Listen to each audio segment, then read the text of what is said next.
నాంపల్లి ఎమ్మెల్యేగా కాంటాక్ట్ చేసిన ఎమ్మెల్యే జూబ్లీహిల్స్ ప్రజలకు కుక్కలు నక్కలని మాట్లాడకూడదు. పార్టీలో ఉన్న ఒక ఎమ్మెల్యే పదవికి పోటీ చేసిన నాయకుడు కుక్కలు నక్కలని మాట్లాడడం ఇది మంచి పద్ధతి కాదు. మీరు వస్తున్నారని చెప్తే మేము అందరినీ ఆహ్వానం చేశాం. కానీ మీకు మేము కుక్కల్లాగా ఉన్నామా? ఎవరు కూడా మాట్లాడకూడదు. ఒకరు మంచి గురించి చెప్పాలి, కానీ ఇలా మాట్లాడడం తప్పని తెలిపిన T hub chairman Upender Reddy.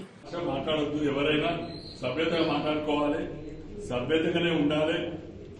ఈయనంత మాట్లాడే కుక్కలు అంటే అప్పుడు జూబ్లీహిల్స్ లో మేమందరం ఉండి నువ్వు వస్తున్నావంటే మేము అందరికీ ఆహ్వానించాం. నేను అప్పుడు మీరు కుక్కలా మేము కుక్కలమా? ఆ భాష అనేది కరెక్ట్ కాదు. మాట్లాడొద్దు. ఎందుకంటే ఒక సీనియర్ లీడర్లుగా ఒక ఎమ్మెల్యేగా పోటీ చేసేవాళ్ళు ఎక్కువ ఉండాలంటే అవతల వాళ్ళకు మన పిల్లలకు మన ఇంట్లో ఆదర్శం కావాలి. ఒక ఎమ్మెల్యే తండ్రి ఎట్లయితే ఆదర్శం అవుతాడో కాన్స్టిట్యున్సీలో ఎమ్మెల్యే అట్లా ఆదర్శం ఉండాలి. ప్రతి పిల్లోనికి, చదువుకునే పిల్లోనికి. నిన్న కూడా నేను సైడ్ 3లో నాట్కో స్కూల్ కాడికి పోయాను.